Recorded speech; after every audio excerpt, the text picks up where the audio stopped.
Syekh buat kemudian. Habis kuliah buat.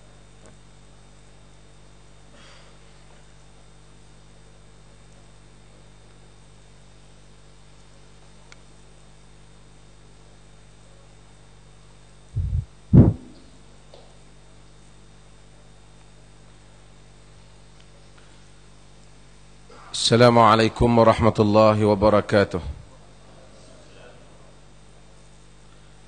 Alhamdulillah.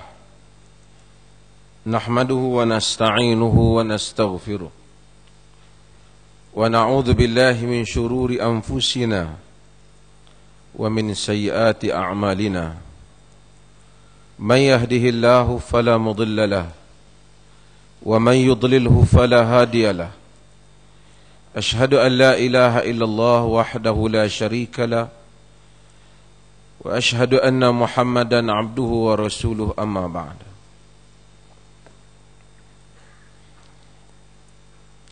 Di antara nama Allah Azza wa Jal, sebelum kita baca tu, ialah Ar-Rafiq. Ar-Rafiq. Ar-Rafiq, dan orang Melayu ada juga yang bernama Rafiq.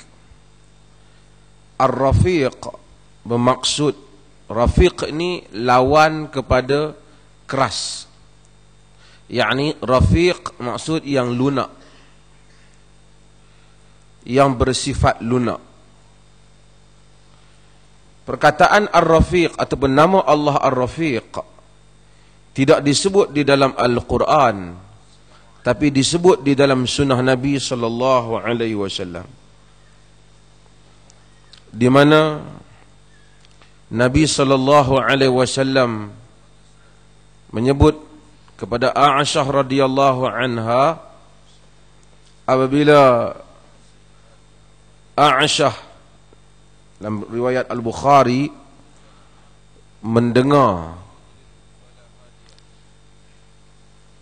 orang Yahudi beri salam kepada Nabi sallallahu alaihi wasallam dengan salam yang tidak betul, dengan menyebut assalamualaikum, assalamualaikum. Bunyi je macam assalamualaikum, tapi bunyi assalamualaikum. Aisyah radhiyallahu anha dia dengar. Dan Aisyah ni antara isteri Nabi sallallahu alaihi wasallam yang bijak. Syekh ini buat lepas ni tak apa kot. Biar lo sekali. Di antara isteri Nabi sallallahu alaihi wasallam yang bijak. Kerana dan Aisyah ni dikurniakan dengan kecerdikan. Walaupun ulama khilaf tentang berapa umur Aisyah ketika berkahwin dengan Nabi sallallahu alaihi wasallam. Sebahagian ulama-ulama India menyatakan mentarjihkan Aisyah pada usia 17 tahun atau beberapa belas tahun, bukan pada 9 tahun. Kita pernah sebut dalam kuliah kita dulu. Tidak ada masalah, ini bukan masalah akidah. Walaupun sebahagian para ulama seperti Al-Imam Ibn Hajar Al-Asqalani macam menyebut, bukan macam, memang menyebut umurnya 9 tahun. Dan kalaupun umurnya 9 tahun, kalau kita lihat kepada orang tua-tua dulu, orang tua-tua dulu, mereka kahwin, hatta orang Melayu yang tubuhnya tidak besar, ada yang balik 10 tahun, 11 tahun kahwin. Jadi perkara itu tidak terlalu ganjil. Tapi kalau kita terima yang beberapa belas tahun, 17 tahun atau lebih daripada itu, dengan mengambil kira pembandingan umur Asma binti Abi Bakr, maka kemungkinan pada satu sudutlah kita akan selamat daripada tuduhan golongan orang barat yang menyatakan bahawasanya Nabi SAW kahwin dengan budak-budak. Tapi dia banyak tuduhan yang mereka lontarkan. Sama ada mereka lontarkan kerana mereka anti Nabi SAW, ataupun kerana itulah cara fikir mereka. Mereka tuduh pada banyak pihak. saya baca tentang sosialis. Kerana Malaysia ada sosialis. Kalau kita baca tulisan sebahagian mereka yang defend sosialis, mereka kata sosialis ni lebih awal daripada Karl Marx. Sosialis ni antara yang mengajak kepada sosialis ini ialah Nabi Isa.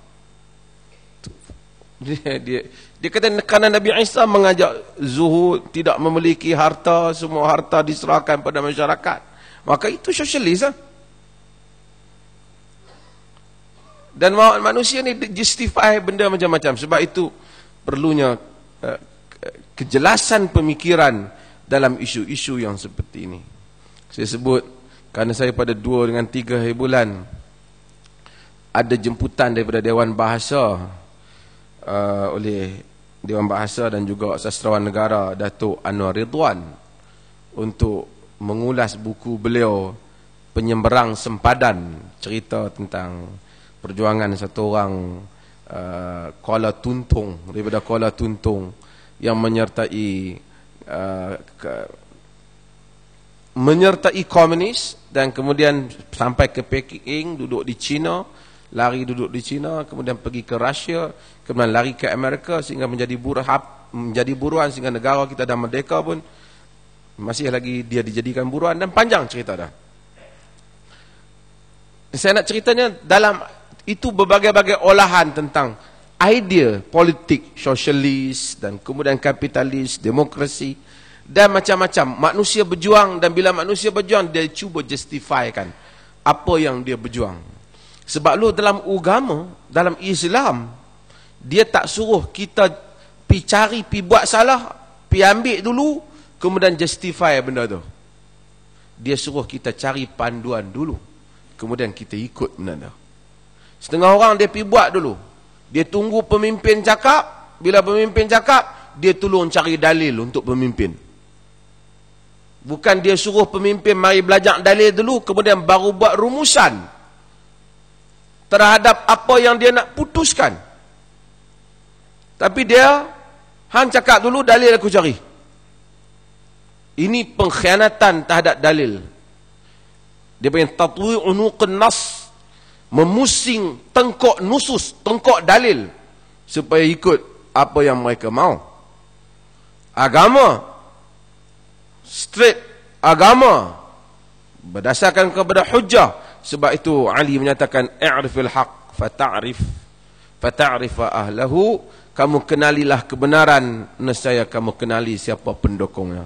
Bukan pergi cari parti dulu baru cari Islam kata apa. Cari Islam dulu baru cari hak mana parti hak ikut Islam. Cari Islam dulu baru cari kumpulan mana yang ikut Islam. Cari Islam dulu baru tengok siapa dia yang ikut dalil dan siapa yang tak ikut dalil. Tapi bila agama jadi entertainment, orang cari jenis ustaz dulu. Maka ustaz kena buat benda yang menjadikan agama ini satu benda yang bukan ikut dalil, tapi ikut minat masyarakat. Maka dengan itulah munculnya qusas dalam sejarah. Munculnya wa'az. Qusas ialah orang yang Arab kita sebut kisah. Qusas, tukang cerita. Wa'az ialah tukang bagi nasihat. Geng penceramah. Yang disebut di dalam kitab-kitab hadis, antara golongan utama yang mencipta hadis-hadis palsu dalam sejarah. Sebab kata Al-Imam Ibnul Jauzi dalam Talbisul Iblis, kerana mereka nak bagi orang ramai suka dengar, lalu mereka merepet dengan hadis-hadis yang tak kena mengena daripada Nabi. Dia rasa dengan itu orang syok, dan mereka yartaziqun, mereka dapat duit karenanya. Orang pun suka pergi dengar, walaupun dia merepet. Ada orang mana pakai title Mudir Darul Hadis. Hadis tak tahu benda.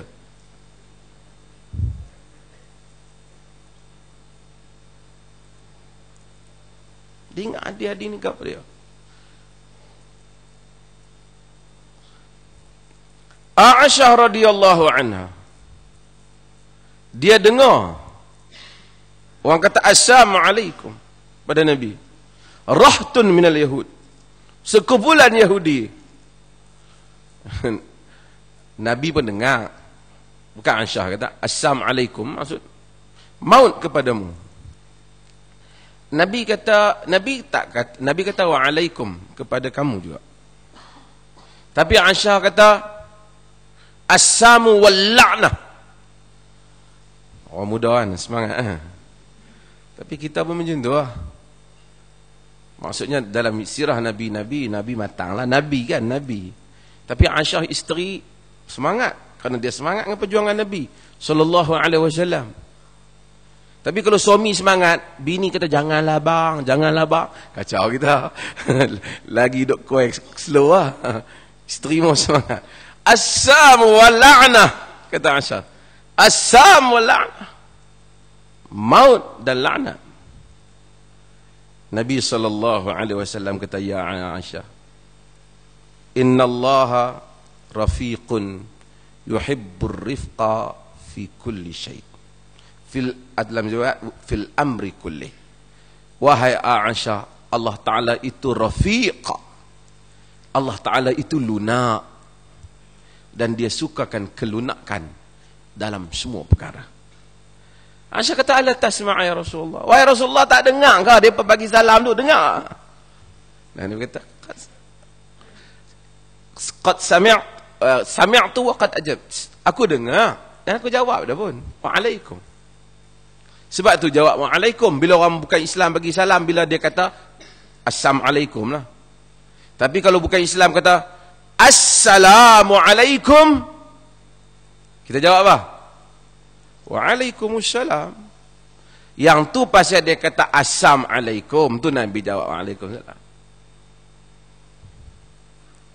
Tapi kalau dia kata salam satu Malaysia, kita ikutlah, mudah-mudahan selamat Malaysia insyaAllah. Ingat bagi salam kat aku.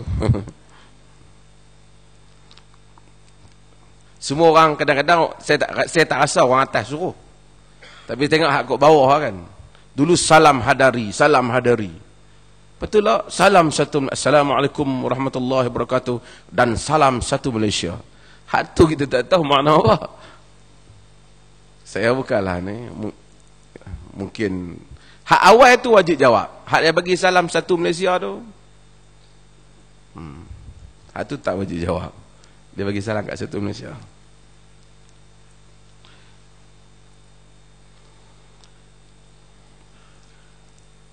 Nabi SAW semasa baginda sakit, dan sakit yang membawa kepada maut, SAW, balak yang paling besar, kata para sahabat, ialah mautnya Nabi SAW. Segala musibah itu kecil, kata Anas, apabila kami mengingati musibah meninggalnya Nabi SAW. Musibah yang besar bagi para sahabat radhiyallahu anhum ajma'in. Nabi masa nak wafat, Nabi berada di pangkuan Aisyah radhiyallahu anha. Nabi SAW menyebut fir rafiqil a'la, pada ar-rafiq yang lunak, teman yang lunak, yang paling tinggi. Yang Tuhan yang maha lunak, yang paling tinggi. Itulah ucapan Nabi pada akhir hayat dah. Maksud Nabi membuat pilihan, memilih Allah Azza wa Jal daripada memilih untuk kekal di dunia. Nabi tahu fir rafiqil a'la, kepada ar-rafiq al-a'la, al-a'la yang paling tinggi. Nabi tak kata riwayat TV3 ummati. Ada tak kata? Nabi ada kata ummati, tapi bukan pada hadis tu. Nabi kata masa lain, masa Nabi duk sihat, bila Nabi SAW sebut tentang ummati, umat dia, alam hadis kata innaka la tadri ma yahduthu min ba'dik, engkau tak tahu apa yang berlaku selepas daripadamu, dalam riwayat al-Imam Bukhari. Tapi ummati, seorang kata seorang ustazah kata, habis pakat duk kata. Tapi lah, alhamdulillah saya tengok ada kesedaran. Yang keluar dalam TV pun agak cermat sikit hadis-hadis depa. Dulu kita berjuang lama supaya orang jangan riwayat hadis palsu. Ramai ada orang dulu, hak penceramah hak dulu dalam TV kata, walaupun dia hadis palsu tapi dia betul. Kita nak tanya apa yang betul? Kan? Apa yang betul? Walaupun dia hadis palsu dia baik, dia kata. Bila kita kata hadis bermaksud kita sandar kepada Nabi SAW. Ini satu penyataan. Kalau sandar perkataan pada orang pun tak boleh. Kalau kontu tak kata.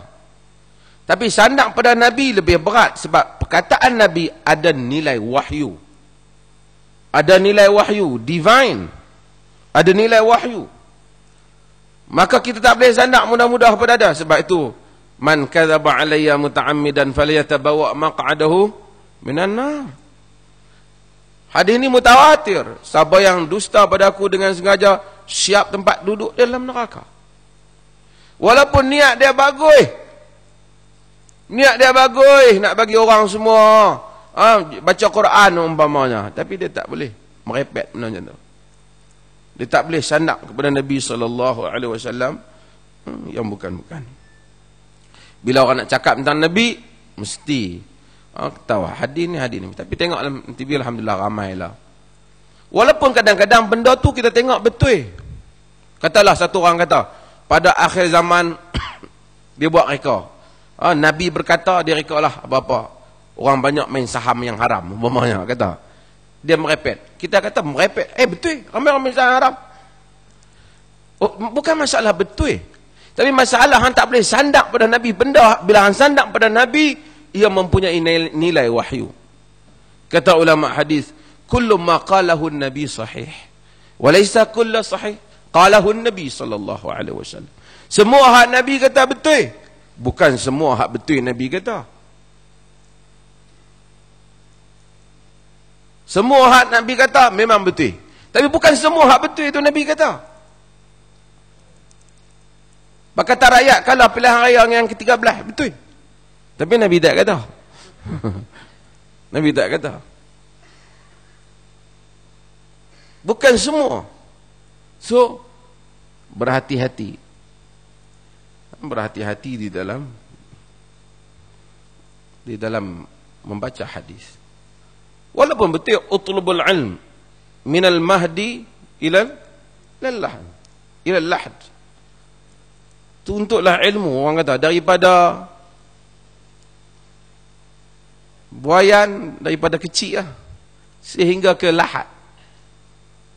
Tapi rasa masuk lahat tak boleh tuntut ilmu dah. Tu imam duk habang kat atas pun tak jadi maknanya. Sebab tu kalau kita baca talqin, kemas pada tu imam Tapi wahai fulan bin fulan, sesungguhnya nanti akan datang dua malaikat tanya, senarai soalan aku tulis duduk tepi hang. Hang study dulu sementara masa nak main kami duduk tunggu kat atas, baca ingat sikit. Kan? Kita boleh tulis di kertas, suruh dia jawab. Tak boleh. Kalau dia study masa tu pun tak jadi. Ulama-ulama hadis kata, walaupun mungkin boleh jadi betul, tapi Nabi tak kata ni. Nabi tak kata tuntut ilmu daripada Mahdi sehingga Lahdi.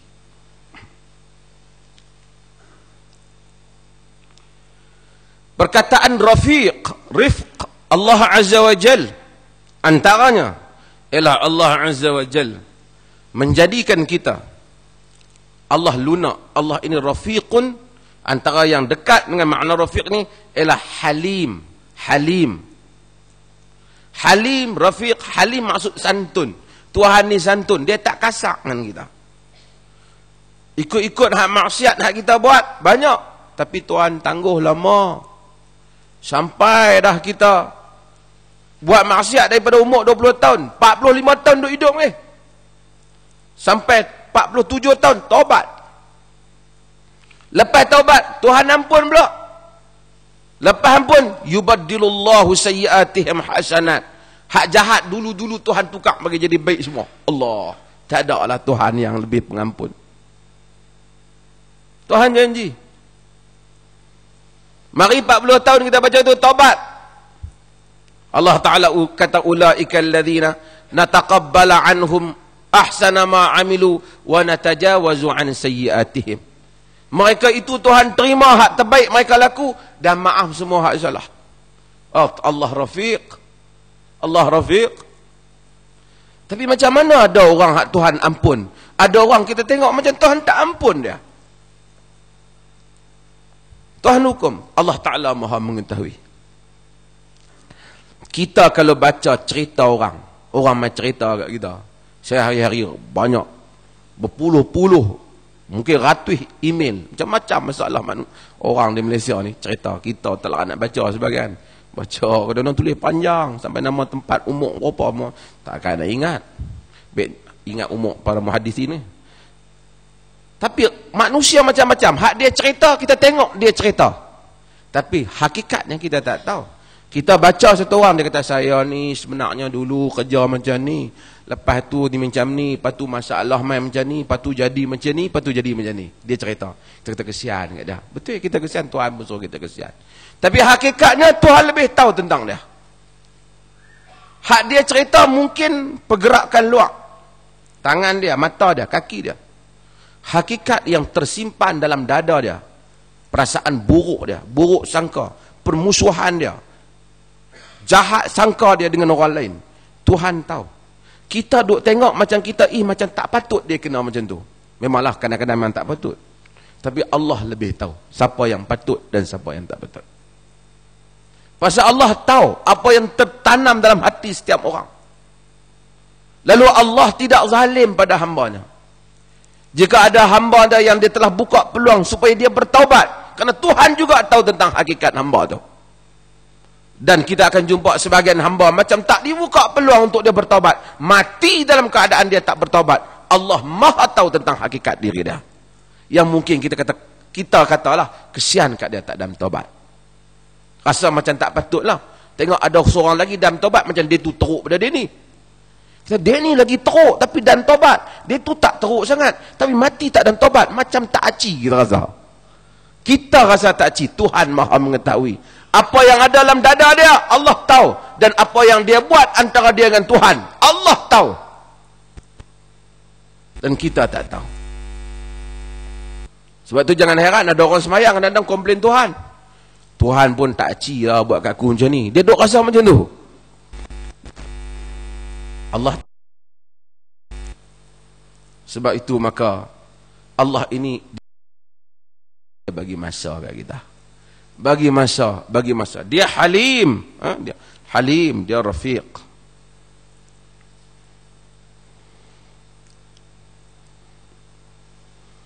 Dan insya-Allah nanti kita akan baca hadis-hadis yang lain tentang nama-nama Allah Ta'ala. Saya akan cuba setiap kali kuliah satu nama Allah untuk kita kenal. Untuk apa kita kenal banyak nama Allah? Supaya bila kita minta pohon pada Allah, kita ada fiqh doa. Fiqh doa. Setengah orang dia doa pada dia sebut je dapat. Sebab tu Nabi SAW kadang-kadang tengok di kalangan sahabat yang bila doa pandai, Nabi bagi hadiah kat dia. Pasal pandai berdoa.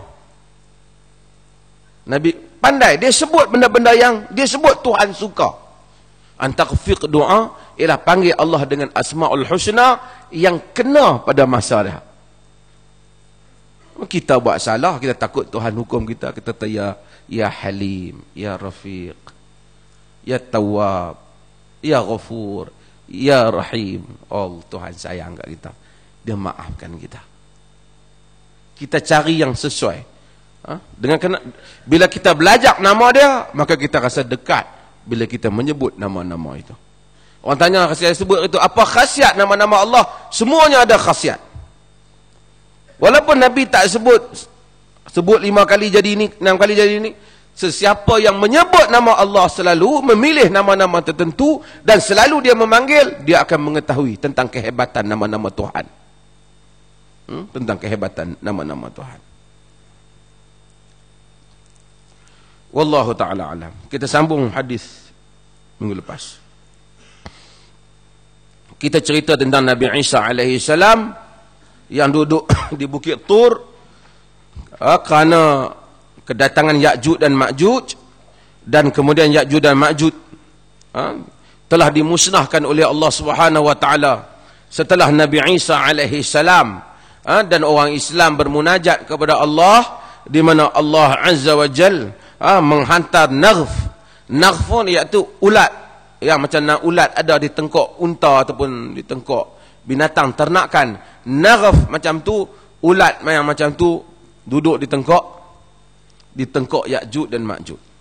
Kemudian mereka musnah sehingga terlalu busuk, habis bumi. Nabi Isa nak turun pun tak boleh dengan orang yang beriman. Ni geng-geng yang tak terpengaruh dengan Dajjal. Geng-geng yang tak terpengaruh dengan Dajjal. Nabi Isa berdoa pada Allah, dan juga kaum muslimin berdoa kepada Allah, termasuk Mahdi. Maka dengan itu Allah Ta'ala hantar apa? Hantar burung. Burung yang besar, dan burung ni kutip habis bangkai-bangkai Ya'juj dan Ma'juj, dan dibuang di tempat yang lain, sehinggalah bumi dah tak ada lagi kesan Ya'juj dan Ma'juj. Sambung hadis. Summa yursilullahu mataran la yakun minhu baitan madaran wala wabar fayaghsilul arda hatta yatrukuha kazzalafah. Kemudian Allah Ta'ala hantar hujan. Allah, ni akhir zaman. Allah Ta'ala hantar hujan, yang mana tidak ada rumah daripada madar wala wabar. Madar ni rumah yang dibuat daripada tanah. Hadis-hadis ni wallahu ta'ala alam. Dan wabar ialah rumah yang dibuat daripada bulu, macam orang Badui buat rumah. Wallahu ta'ala alam. Kalau kita tengok pada Ya'juj dan Ma'juj mai, dia musnahkan semua, dan manusia kehidupan jadi rosak. Sebab yang saya sebut dulu, hadis tak sebutlah, tapi isyarat daripada hadis-hadis ni macam menggambarkan manusia balik pada zaman awal balik. Tak ada dah teknologi rumah hebat, rumah besi, masjid besi, tak ada. Jadi semua Nabi cerita habis. Rumah-rumah ni jadi macam dulu balik. Manusia pun barangkali guna senjatanya pedang, naik kuda balik, musnah. Dan ini kita sebut, ini bukan saja hadis sebut, bukanlah orang barat tu bukti kebenaran hadis. Tapi orang barat pun bila mereka buat filem, saya kata dulu, mereka pun andai macam tu jugalah. Akhir zaman musnah, semua dah tak ada, orang guna senjata balik dan seumpama. Kata hadis lagi, fayaghsilul arda hatta yatrukuha kazzalafah. Hujan turun, dia basuh bumi sehingga dia jadi bagaikan zalafah ni, bagaikan cermin, lincin, habis. Subhanallah, tak tahulah lebat hujan tu macam mana sehingga dah tak ada apa. Tapi kalau kita tengok macam mana tsunami pukul bumi tinggal lincin, maka kita tahu tak pelik. Ayak boleh pukul permukaan bumi sampai lincin. Summa yuqalu lil ard, kemudian dikatakan pada bumi, anbiti samaratak, ambiti samarataki, tumbuhlah buah-buah kau. Allah Ta'ala kata, ni hak Tuhan kata kepada bumi, sebelum ni tumbuhlah pokok-pokok. Siapa kata? Dajjal kata. Geng-geng hak ikut Dajjal. Ada lagi, kita dapat bayangkan tempat yang Nabi kata Isa nak turun. Pasal Nabi Isa ada turun di mana? Di Damsyik. Dan sebahagian riwayat, termasuk riwayat Imam Ahmad, mengisyaratkan macam mahsyar itu tempat dia ialah di Syam, di tempat hak perang lah ni. Itu akan jadi mahsyar. Wallahu ta'ala alam. Akhir zaman macam mana nak berlaku, perang dunia macam mana, dan di situ manusia akan dihimpunkan. Manusia akan dihimpunkan.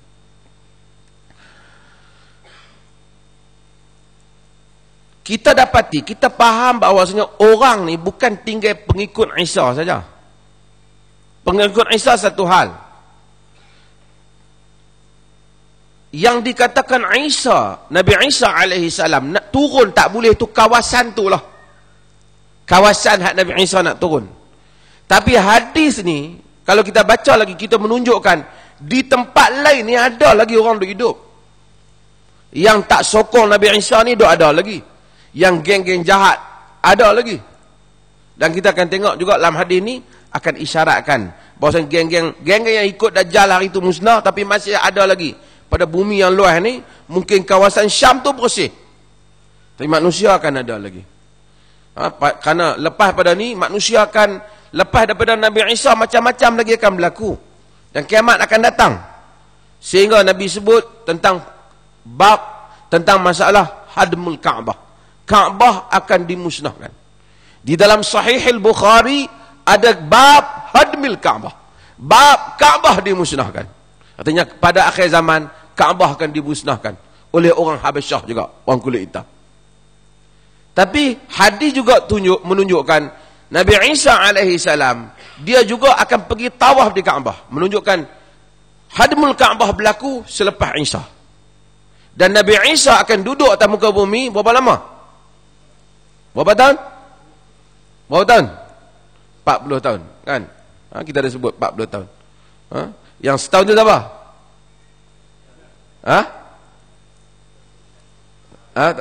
Yang sebulan tu apa? Dajjal berapa hari?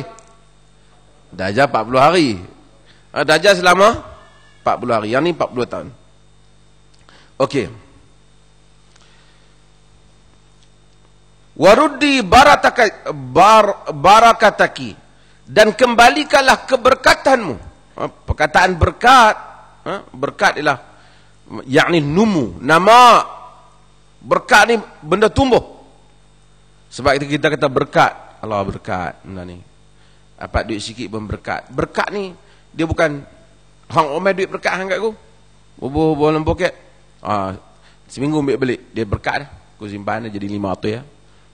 Dia bukan berkat. Berkat ni Allah apabila berkati sesuatu, ajaib dia akan jadi. Kalau dia berkati rumah tangga, bahagia. Dia berkati makanan, makan sikit, baik, sihat, alhamdulillah, gembira. Dia berkati harta, rasa memadai dengan harta kita. Rasa cukup. Hak mana hak keperluan, banyak tu ada, cukup. Ada orang gaji 2,000, Tuhan berkat dah. Dia semua ada. Orang keseronokan ada, kebahagiaan ada, hak makan semua ada, makan ada. Ada orang gaji 40,000, duk serabut tu tak cukup. Dan duk serabut kata banyak masalah. Masalah anak, masalah tu, masalah macam-macam. Allah tak berkat. Tapi kalau Allah berkati bumi, maksudnya sebiji pokok yang ditanam, dia naik membesar. Cantik, rimbun, dan macam-macam, dia tumbuh. Dalam hadis ni dia kata, kembalikan keberkatanmu, fa yauma idzin ta'kul isabata minar rummanah. Pada hari itu isabah, dalam bahasa Arab ni, isabah ni maksud beberapa orang, 9 orang sampai 40 orang boleh panggil isabah. 40 orang boleh makan sebiji rumman. Sebiji apa? Delima. Agak-agak delima tu besar mana? Tumbuh. Bumi berkat. Tadi dah licin pokok tumbuh, sebiji delima Nabi kata boleh makan sampai 40 orang. Kita tak tengok lah, tapi kita percaya lah Nabi abang. Kita percaya. Tak, orang kata, takkan kot, tak usah buat itu. Ada buah labu punya besar. Kan? Orang boleh makan. Tuhan yang menumbuhkan. Biji kecil ya, asal Allah Ta'ala tumbuhkan macam-macam.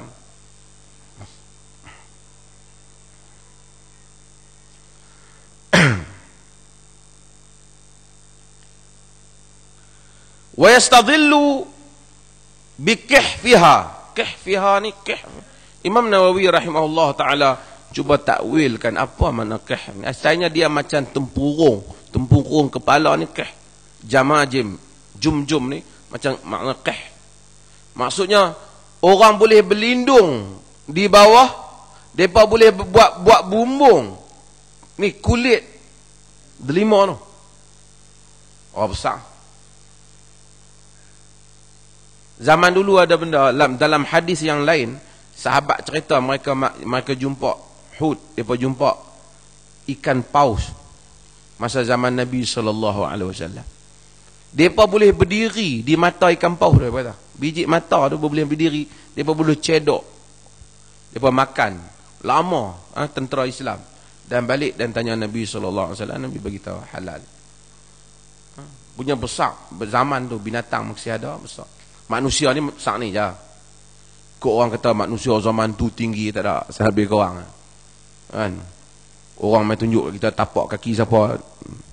Teman-teman tengok, tapak kaki Nabi Allah Ibrahim AS dengan Nabi Ismail AS. Maqam Ibrahim tu kan ada kesan tapak kaki dia. Bukan tapak kaki besar tu.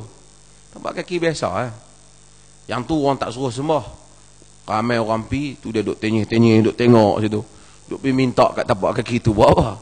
Wattakhidhu min maqami Ibrahim musalla. Quran.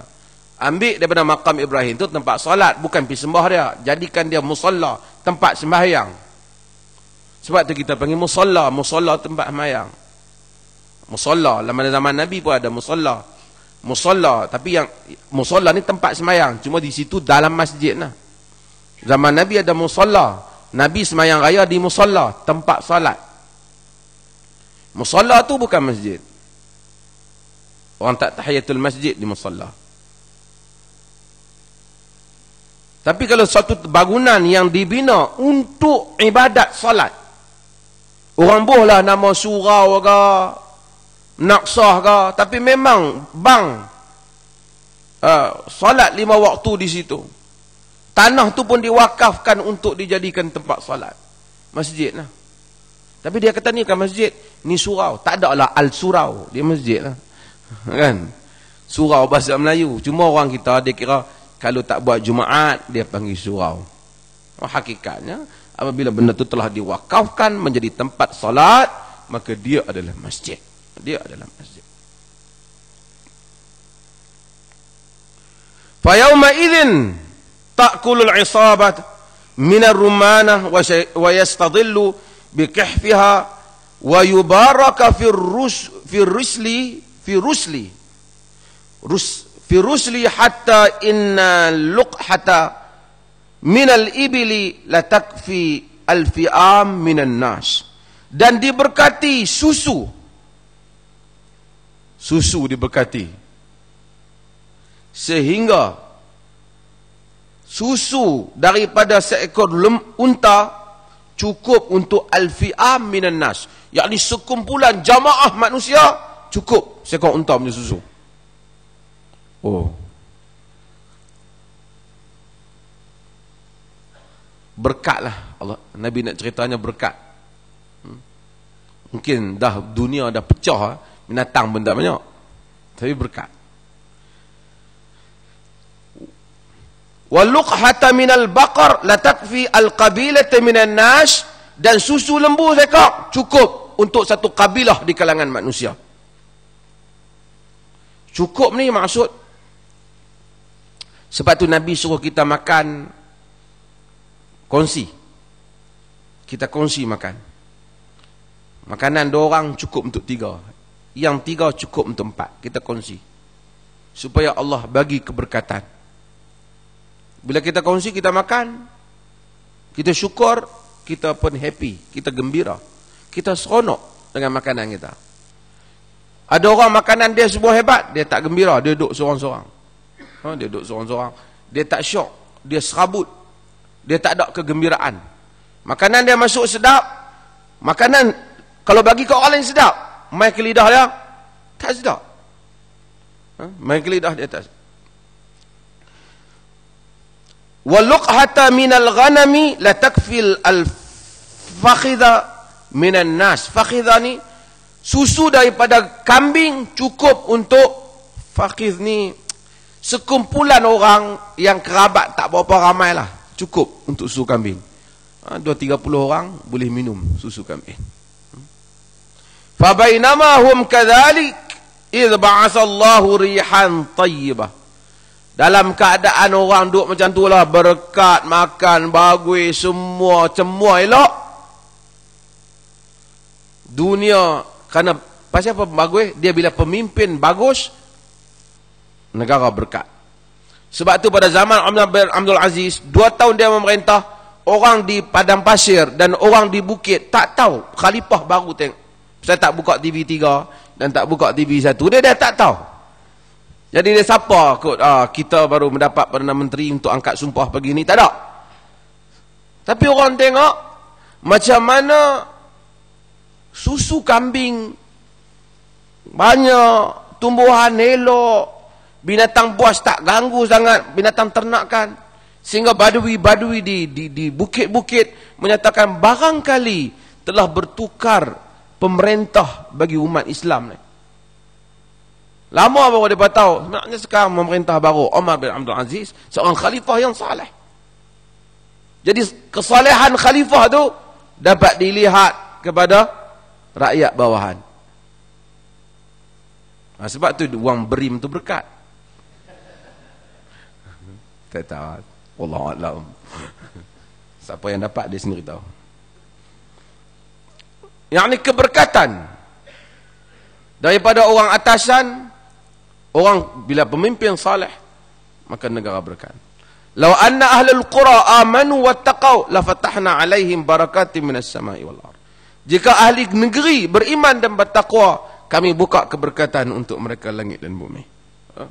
Allah berikan keberkatan. Nabi kata dalam keadaan mereka duduk macam tu, fatakhudhahum tahta abatihim. Abat ni ibt. Mari angin yang lembut, sepoi-sepoi bahasa. Dalam sebahagian riwayat lain dia kata halus bagaikan sutra. Angin tu mari, dia kata masuk buah ketiak. Allah Ta'ala alam. Sebahagian syurah hadis kata sebab ketiak ni dia kurang sakit sikit. Bila dia main kat bawah ketiak ni macam tak perasan. Nak cerita punya tak perasan orang mukmin ni, angin tu main. Fatuqbidur ruh kullu mu'min wa kullu muslim. Maka dicabut, diambil ruh semua orang mukmin dan semua orang muslim. Angin tu, hari tu angin yang main.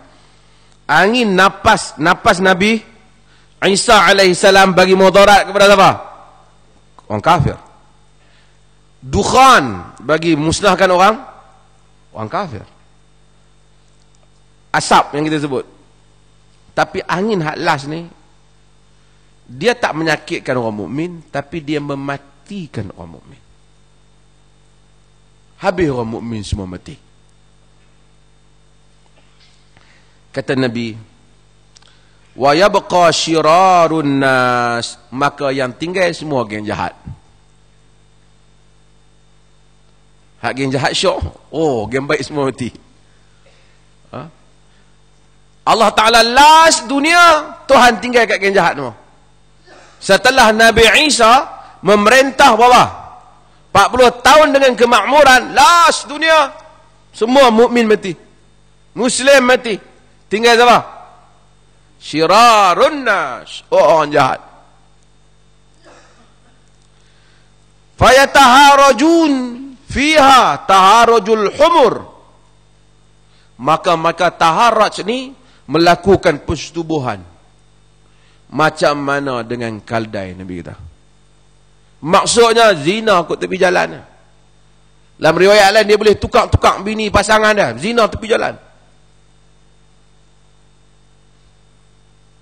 Lepas tu Nabi kata, fa'alaihim taqumu sa'ah, di atas mereka itulah berlakunya kiamat. Jadi harilah kiamat, orang mukmin tak tengok. Semua yang tengok semua yang telah melakukan kejahatan. Lagi ada orang duk beriman Allah Ta'ala ni, Buya Arkam, tak kiamat lagi lah.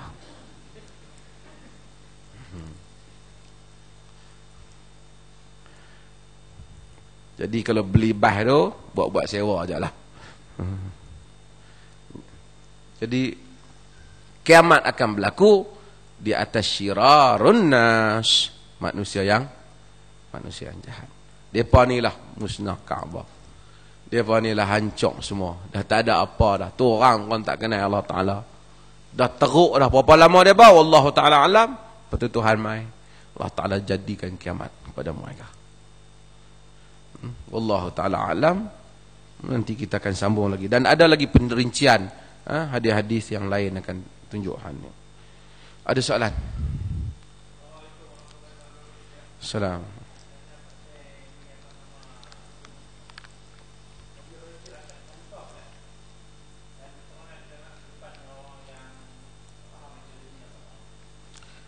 Rashad Khalifah ni mati dah.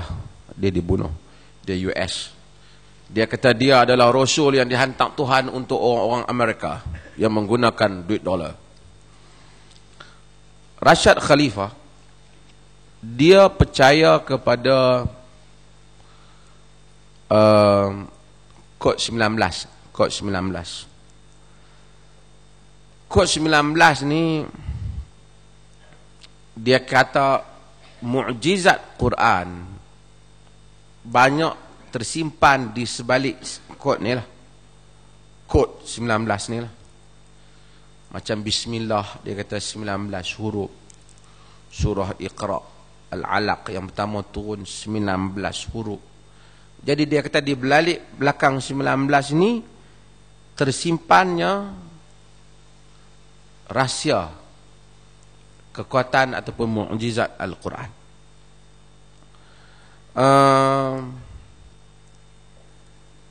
Ramai orang jawab, mereka ni golongan, sebenarnya sebelum Rashad Khalifah, dalam sejarah Islam, hatta Al-Ghazali juga dikritik dalam hal ini, masalah hurufiyun. Hurufiyun apa? Masalah numerologi, masalah kepercayaan tentang huruf. Bahawasanya huruf ni mempunyai rahsia dia yang tersendiri. Sebab tu sebahagian macam di India dan kedai-kedai mamak juga, bukan mamak tak bagus. Mamak bagus kalau tidak kita tak pergi makan kedai dah. Tapi nak cerita kedai-kedai mamak juga ada 786. 786 tu juga mewakili kod kepada bismillah. Di India golongan Brelwi sembah kubur. Brelwi mereka juga suka pada kod ni. Dalam sejarah kurun yang keempat, saya ingat kurun ketiga ke keempat mula, muncul tentang orang-orang yang percaya. Kita tengok kadang-kadang raja-raja orang buat kan, tulis huruf, bukan tulis huruf, tulis angka 4, dia kira dia campur-campur. Bukan saja orang Islam, bukan saja geng-geng ahli-ahli hurufiyun yang percaya huruf ni percaya. Kita tengok dalam masyarakat Cina, mereka percaya tentang sial majal huruf juga. Umpamanya nombor berapa tak mau? Nombor 4 dia tak mau. Jadi kita tengok kebagunan dia apa? Nombor 3, lepas tu 3A, lepas tu nombor 5. Kita cari tingkat 4 mana? Dia kata kalau 4 mai, seh. Jadi Rashad Khalifah pun dia mungkin tak sampai, dia sebahagian dari kepercayaan tu, tapi dia percaya tentang rahsia huruf 19 ni, dan dia proof lah, yang ni 19, yang ni 19, dan dia percaya bahawasanya ajaran apa pun, ajaran apa pun, kalau entah ambil, kalau dia argue dia argue kita, dia hujah dengan kita pada satu bab dalam ajaran dia, kemungkinan kita nampak macam kuat. Mungkin dalam bab tertentu macam dia ada hujah, walaupun tak pasti macam dia ada hujah. Tapi ajaran hendaklah dilihat kepada keseluruhan. Macam Syiah, buat contoh Syiah. Kalau kita ambil Syiah mai duk cerita tentang kasih sayang kepada apa? keluarga Nabi, keluarga apa. Dia nampak macam cantik ya. Tapi bila kita tengok Syiah tu keseluruhannya, dia main bab-bab hak lain, dia merepek sungguh-sungguh. Tapi kalau dia main kat cerita, dia cerita Nabi Ali, Nabi sayang Ali, Nabi sayang Hasan dan Husain, kita tengok, bagus dia ni ajak. Pasal dia ajak merebab tu. Sebab tu agama, kebenaran tu kita lihat pada pakej yang lengkap. Untuk kita iktiraf satu ajaran. Tapi untuk kita nak iktiraf kebenaran secara juzuk, tak apalah. Kita boleh kata sebahagian daripada ajaran agama tertentu tentang konsep berbuat baik pada ibu bapa benar, umpamanya. Kita boleh kata. Nabi SAW setuju, Nabi suka dengan perjanjian yang dibuat di rumah Abdullah bin Jada'an. Dan riwayat Al-Imam Al-Bayhaqi dan juga At-Tahawi, Nabi SAW cerita, laqad syahadtu hilf fudul bi baiti Abdullah bin Jada'an, law du'itu bihi fil Islam la ajabt. Aku tengok perjanjian fudul, perjanjian di mana Quraisy berjanji untuk menentang orang-orang yang zalim, yang menindas orang yang lemah, di rumah Abdullah bin Jada'an. Masa Nabi tak jadi Rasul lagi. Nabi kata, kalau aku dijemput sekali lagi masa dah Islam ni, aku pi sokong. Walaupun yang buat tu geng-geng pembesar Quraisy. Sebab bab tu betul. Tapi Quraisy seluruhannya dengan berhala sesat apa semua ni tak betul. So kita mesti ada horizon yang luas, di dalam gambaran yang luas, di dalam menilai. So bila kita bila orang pergi hujah dengan Syiah, dia balik, hak dia kata tu betul lah ustaz. Kita kata mungkin dia betul. Bab tu kadang-kadang bab yang dihujahkan kita bukan bab akidah. Dia main hujah tentang masalah boleh sapu kaki umpamanya. Faghsilu wujuhakum wa aydiyakum ilal marafiq famsahu bi ru'usikum wa arjulikum. Karena ada qiraah wa arjulikum. Walaupun qiraah wa arjulakum wa arjulikum. Waktu dia kata nak riwayat sapu, kita kata itu masalah sapu kepala dan sapu kaki. Syiah dia sapu kaki. Dia tak basuh kaki berdasarkan ayat yang dia takwil yang demikian.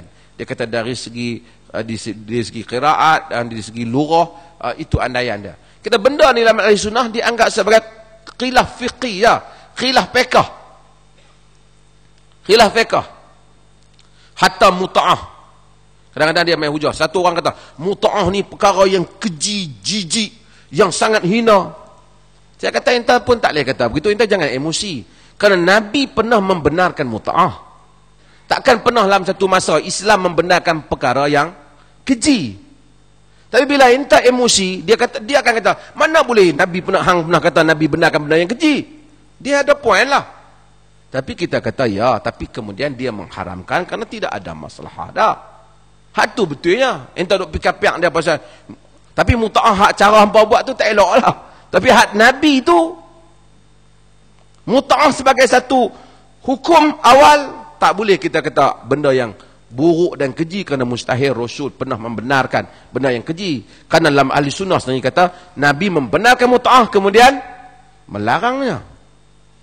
Jadi cara kita hujah, kita emosi, kita pergi hujah, akhirnya kita yang salah. Kita yang salah. Macam orang tak tahu, dia pergi hina imam-imam yang 12 Syiah tu. Hang tak boleh, hampir marah kat Syiah dah. Hak 12 tu imam tu ahli sunnah iktiraf belaka. Ja'far As-Sadiq, semua Musa Al-Kazim, ahli sunnah iktiraf mereka. Cuma Syiah telah nasabkan pada mereka, sandarkan benda-benda hak Syiah kata, depa tak kata. Di sisi Syiah umpamanya, di sisi Syiah ialah perkataan para imam itu al-ma'sumin sama darjatnya dengan hadis. Pasal dia ada dua bahagian. Dia panggil para imam ni tak dapat wahyu daripada, tapi dapat ilham. Ilham tu pun daripada Tuhan juga. Sebab tu dia kira hadis imam tu sama dengan kata-kata Nabi sallallahu alaihi wasallam. So macam itulah juga Rashad Khalifah ni sesatlah, dia dibunuh. Kemudian ada orang Islam yang terpengaruh. Saya rasa beberapa orang yang ambil sikit idea tentang kod 19. Kemungkinan tak kod 19 ni ada unsur-unsur kebenaran. Kita tak tahulah. Sebab memang dia orang buktikan banyak tempat Quran mari dengan 19. Walaupun pada Bismillahirrahmanirrahim tu orang kata sebenarnya Bismillah 19 pada tulisan. Sebenarnya lebih pada 19 pada hakikat bacaan. Kerana Allah mamanya dia panjang tu dua alif sebenarnya. Tapi tak apalah, whatever, tapi dia kira 19.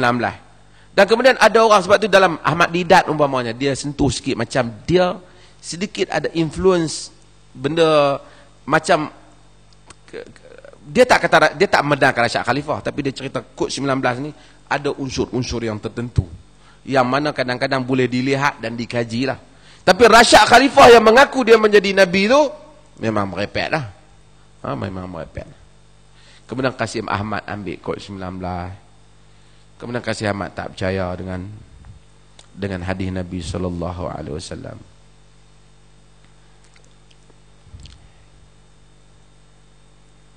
Ada soalan?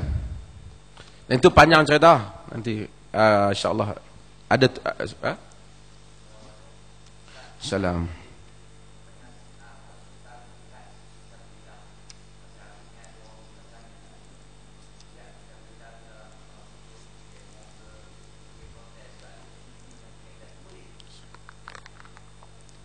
Saya ingat geng-geng yang saya tahu ada orang politik yang kata keluar pergi blackout sama dengan jihad fisabilillah. Saya ingat tak usah berlebih sangat kot. Sama artinya pergi jihad dengan tak payah pergi Syria, pergi tu mati syahid lah. Artinya orang kalau siapa-siapa pergi blackout ni mati tak payah duk kapan apa. Mati syahid fisabilillah. Jangan cakap bagi tapih-tapih sikit. Nak berpolitik pun saya tak kira siapa. Soalnya kalau entah kata kalau orang tu mati kemalangan maka dia dapat pahala syahid, tu cerita lain. Nabi kata man qutila fi batni fa huwa syahid, siapa yang mati sakit perut syahid. Man qutila fi ta'un fa huwa syahid, siapa yang mati kena ta'un dia syahid. Syahid tu maksud dapat pahala syahid. Bukan sama dengan mati syahid fisabilillah, syahid ma'rakah. Syahid perang jihad tu tak sama. Orang yang pergi buat demo blackout ni benda ijtihad. Pandai ijtihad. Satu pihak kata benda ni memang totally tipu. Ada pihak yang mungkin kata benda ni tak tipu, tapi proses tu mungkin tipu. Tapi apapun hakikat orang Islam, kita boleh protes. Kita boleh hak untuk berkumpul, hak untuk berhujah, tak ada masalah. Tapi janganlah sampai kata macam jihad fisabilillah. Saya bantah. Sebab tu TV3 tanya saya tak kata, saya bantah. Kita jangan buat kerana asalnya perkataan jihad fisabilillah ni maksud bila mati entah mati syahid. Ana bimbang, sehari budak-budak muda keluar daripada pikir nak pergi mati. Jaga. Nak kritik boleh, kita tak kata tak kritik boleh, tak, saya tak kata macam di Saudi. Di Saudi ni pun satu hal. Di Saudi ulama bukan ulama dia, sebahagian ulama-ulama literalis Saudi ni membantah wanita nak dibenarkan oleh kerajaan Saudi untuk bekerja. Tuan-tuan tahu, bekerja ni, mereka sebelum ni bekerja sebagai di kedai. Maksudnya boleh jaga cashier, boleh pelanggan mai. Macam kita, orang perempuan jadi kedai. Dalam sejarah Islam pun Khadijah menega, ramai orang menega pun. Tapi di Saudi, mereka haramkan.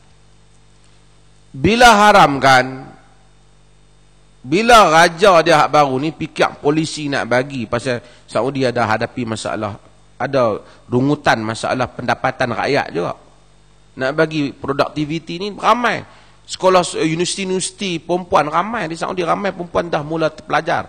Dulu ulama-ulama dia tak bagi orang perempuan belajar, depa macam kita lah. Lah ni depa dah Orang dah terbuka internet, perempuan pergi belajar, tak kira. Bila dah tak bagi, bila dah kerajaan nak bagi, golongan literalis yang kata haram demonstrasi ni, pergi buat demo. Pergi buat demonstrasi di depan Kementerian Kerajaan Saudi. Dan orang lah kata, pasal apa hampa pergi buat demonstrasi? Demonstrasi haram. Hampa punya fatwa 2-3 bulan lepas. Dia kata, kami bukan buat demonstrasi, kami main berkumpul tunjuk perasaan bagi nasihat. Kata kalau hang guna benda ni, saya nak cerita kalau hang guna benda ni untuk hang, orang lain dulu guna hak tu jugalah. Ada depa demo. Apa beza dengan apa? Kami nasihat. Pasal kami ada kaitan dengan hukum syarak. Itu pun pandangan kan. Yang tu tak boleh lah. Kita buat dua ukuran yang berbeza untuk orang. Apa, saya bukan sokong semua apa Qaradawi buat. Kita boleh setuju dengan tak setuju. Tapi saya rasa tak salah. Apabila Dr. Yusuf Al-Qaradawi menulis, apabila Dr. Yusuf Al-Qaradawi kutuk Syiah, kutuk Hizbullah, kata Hizbullah ni Hizbullah. Lat tu Lata lah. Parti Lata. Lata ni berhala Lata dan Uzza. Kutuk. Jadi Mufti Saudi telefon Qaradawi, ucapkan tahniah di atas kutukan dia kepada Syiah lah. Alhamdulillah. Dan Mufti Saudi Syekh Abdul Aziz Ali Sheikh, satu orang yang Masya Allah, saya pernah jumpa dia dan saya pernah dengar dia terus. Kita pernah ziarah dia. Dan memang satu orang yang bagus, terbuka. Dia kata, kalau Qaradawi bagi, pertama dia ucapkan terima kasih kepada akhuna, saudara kita Syekh Qaradawi dan seumpamanya. Kerana dia macam perbetulkan balik pandangan dia pada Hizbullah. Dan Mufti Saudi kata, membetulkan pandangan untuk mengambil pandangan yang lebih tepat itu bukan perkara yang pelik bagi orang seperti Qaradawi yang merupakan orang yang mencari kebenaran. Hal ini telah dilakukan oleh ulama-ulama besar sebelum ini. Maksudnya dia nak ambil hati tu, hebat. So tak ada masalah. Raja Naib Putra Mahkota Saudi pun hubungi Qaradawi. Terima kasih atas penderian itu. Barangkali saya tak tahu macam mana, Qaradawi pun ambil kesempatan tulis surat balik kepada Raja Saudi, cadang kepada dia, benarkanlah wanita Saudi bawa kereta. Pasal di Saudi dia haramkan bawa kereta. Saya ada kawan Saudi dan ada kawan lelaki perempuan pun di Saudi. Bila mereka nak mai jumpa kita, driver lelaki dia terpaksa bawa. Karena wanita dia haramkan bawa kereta. Saya rasa dia tulis surat tu, pandangan dia kata tidak ada dalil daripada Quran dan Sunnah yang mengharamkan wanita menunggang, pada wanita menunggang kuda, unta pada zaman Nabi. Saya tengok jawapan Pak apa Al-Barak kepada Qaradawi tulis. Pertama kata dia, Nabi ajak, min husnil islami mar'i tarkuhu ma la ya'ni. Tanda baik Islam satu orang, jangan masuk campur hal orang. Hang negeri lain jangan masuk campur negeri kami. Ulama dia pergi jawab macam tu. Dia ada kenyataan dia keluar. Ini urusan negeri Saudi, tak masuk-masuk. Hang ulama negeri lain. Kacau kalau buat macam tu. Kalau orang tanya pula apa tu ulama Saudi pun tak boleh dakwah negeri lain lah. Saudi ada suasana yang tersendiri. Ini semua untuk fitnah. Menimbulkan fitnah wanita bawa. Dan semua. Dia nak pertahankan haram wanita bawa lah. Tapi artinya, tak bolehlah jumud macam tu. Akhirnya akan terhakis. Pemikiran yang bagus tentang ibadah menurut sunnah semua akan tenggelam disebabkan kejumudan di dalam muamalat. Jumudan dalam muamalat.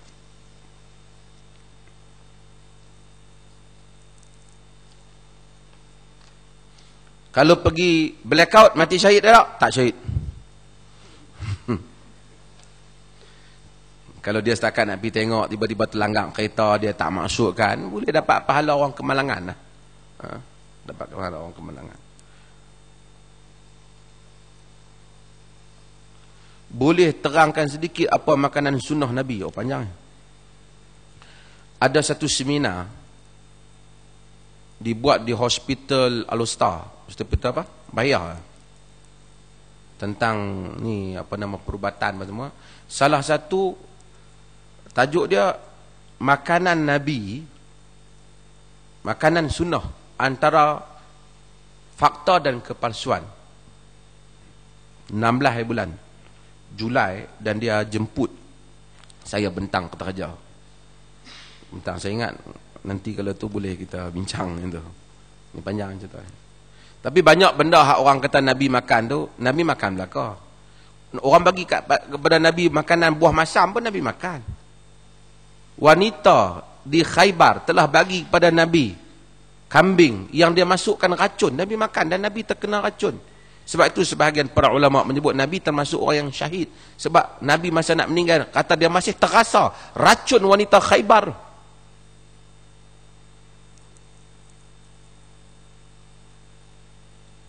Kurma orang bagi kat Nabi, Nabi makan. Nabi puji ajwah, tapi bukan berarti Nabi makan ajwah ya. Setengah orang dia kata, Nabi ni makan hak standardnya. Dia nak meniaga buah tu, dia abang kita.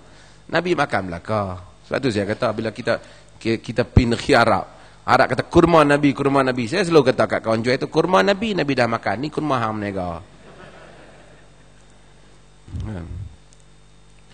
So, ada benda yang Nabi sebut.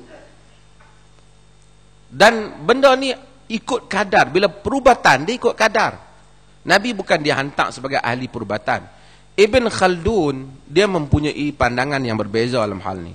Dia kata, hadis-hadis perubatan tidak termasuk dalam wahyu pada pandangan Ibn Khaldun. Ini adalah hadis Nabi berinteraksi dengan kehidupan.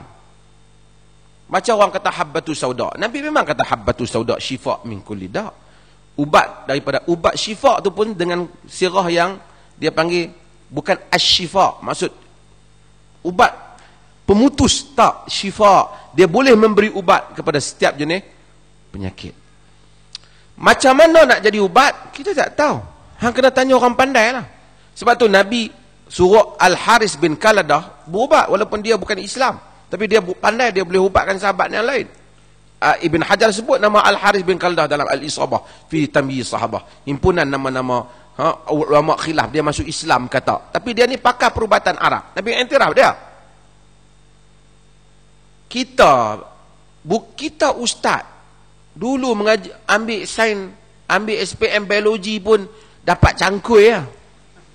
Fizik pun buat pening lah kan. Lain orang cerita, lain kita jawab kan. Tiba-tiba main meniaga perubatan pula dah. Pi habak makan habatu sauda, bubuh kapsul banyak ni, makan sehari 5 biji. Kau tu makan panas, demam macam tu. Hang bukan ahli perubatan, hang duk pergi menerai apa-apa. Al-Imam Ibn Qayyim Al-Jauziyah, dia tulis buku dia Zadul Ma'ad, jilid yang keempat, atau At-Tibb An-Nabawi, sebagian orang asingkan buku dia. Dia sebut tentang perubatan Nabi. Dia kata hak ni ubat ni sesuai untuk negeri sejuk. Hak ni ubat hak Nabi kata ni sesuai untuk negeri panas. Sampai Ibn Qayyim kata ni tentang demam panas. Nabi kata fa'abriduhu bil ma', sejukkan dia dengan air. Ibn Qayyim kata hak bubuh hayang ni untuk negeri-negeri yang panas. Ada negeri-negeri, ada jenis-jenis demam panas tertentu. Ada demam panas lain yang kita pergi curah hayang macam tu lebih memberi mudarat, kata dia. Jadi Nabi cakap pada konteks dia lah. Ni mai-mai pergi keluar terus jadi pakar bagi orang makan. Lepas tu saya ni hak Nabi kata pun makan tak jadi. Lah kali makan ubat Cina juga yang jadi. Macam Nabi pula koman ubat Cina sesek. Bukan Nabi ubat sesek koman. Hang duk merepet apa? Nabi bukan main nak bagi ubat tu ke hang. Dia bagi syifaun lima fis sudur. Dia mengubat apa yang ada dalam dada kita. Iman, taqwa, hidayah.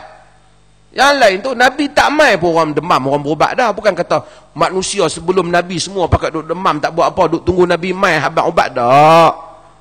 Negeri Cina dah ribu-ribu tahun semua pakai cari ubat dah.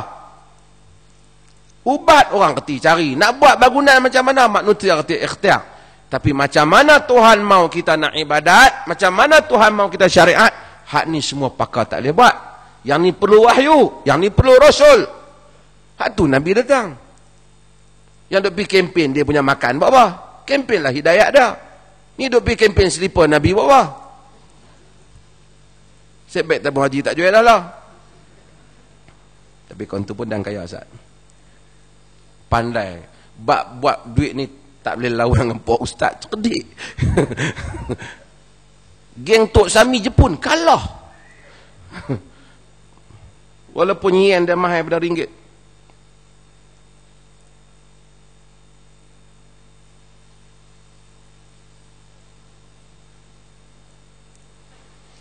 Adakah jika terlewat bayar fidyah digandakan? Ini pandangan sebahagian fuqaha.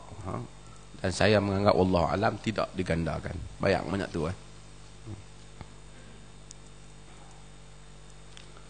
Bagaimana cara menjawab salam yang dikirimkan orang kepada kita? Kita boleh tak kirim salam? Boleh. Dalam hadis Nabi sebut kepada Khadijah, inna Jibril qara'a alaikis salam. Sesungguhnya Jibril baca salam padamu. Jangan Khadijah, Nabi beritahu Khadijah, Jibril kirim salam. Sa'ad bin Mu'az, masa dia nak meninggal dan peperangan, Nabi suruh pergi cari dia baca. Inna Rasulullah sallallahu alaihi wasallam qara'a alaikas salam. Wa qala madza tajid. Nabi kirim salam ke hang. Nabi suruh tanya, hang rasa apalah? Dia dah kena tikam nyawa. Dia kata wa ala Rasulillah sallallahu alaihi wasallam assalam. Kepada Rasulullah itu salam. Bagi tahu Rasulullah, ajidu rihal jannah, aku sedang cium bau syurga. Allah. Hak tu bukan blackout tu. Hak tu jihad tu.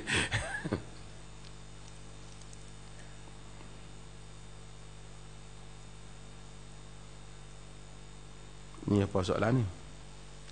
Ijma' ulama. Kita ada presentation. Berapa minit ni? Berapa minit presentation? Tonton tunggu Ustaz. Ada presentation lagi saya jawab last. Ijma' ulama boleh pakai ke tak? Apakah berdosa melakukan kunut? Ini lama punya cerita.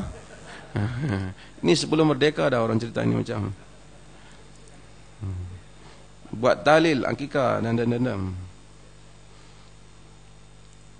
Sambut maulid, adakah bid'ah? Pertama, ijma' ulama' ni bukan maksud pendapat ulama'. Ijma' ulama' saya dah tak cerita biasa sekali lagi. Ijma' ulama' ini ialah ittifaqu jami'il mujtahidin fi asrin minal usur ba'da wafatin Nabi sallallahu alaihi wasallam. Ijma' ulama' maksud dia bukan ijma' sepakat ulama'. Kalau dah sepakat ulama' nak pergi tanya ulama' pas ke ulama' benar pula. Ijma' ulama' maksudnya kesepakatan seluruh mujtahidin. Mujtahid bukan daftar ahli jadi dewan ulama' atau masuk persatuan ulama' tu. Mujtahid ahli ijtihad yang tak perlu orang lain, dia boleh ijtihad seperti Asy-Syafi'i, Hanbali, Hanafi, Abu Hanifah, Abu Thawr, Al-Laits, Imam Malik, Ibn Taimiyah. Orang-orang macam ni mujtahid. Depa ni kalau pada satu zaman, dia tak boleh pada semua zaman, pasal manusia ni hidup banyak zaman. Katalah pada mana-mana zaman, pada zaman itu ada katakanlah 100 orang bertaraf mujtahid ni. 100 ni telah bersepakat dalam satu hukum, tak ada siapa berbeza pendapat.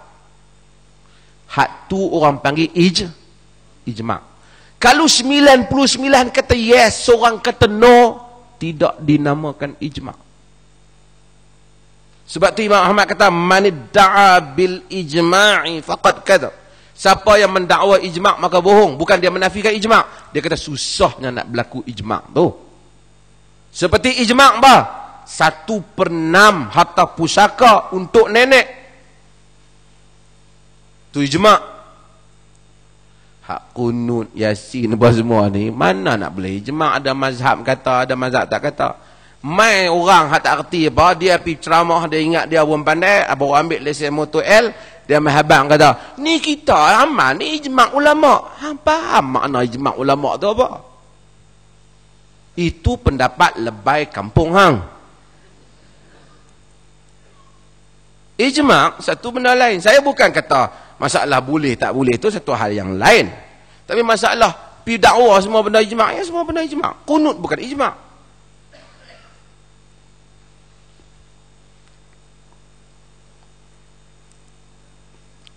Kalau orang tu ustaz, atuk guru, kata mufti pun sekali, hak ada kat Malaysia ni ke, hak mana setakat ni bukan mujtahid lagi. Semua hak duk buka kitab orang Duk kata, hak tu. Kata Dr. Qaradawi, ijma'ul muqallidin la yu'tabar. Ijma' geng hak duk ikut orang tak pakai. Ijma' hak jadi ijma' tu mujtahidin. Dia kena tarah macam Imam Syafi'i, Hambali tu. Depa tu kena ijma'. Setakat hak duk baca ayat malam-malam Jumaat tu, ni sepakat ni mendapat ijma' ulama, tak pakai. Dia ada jamak solat, semua daripada ijma'. Dia ada ijma', dia ada jima', semua makna lain-lain.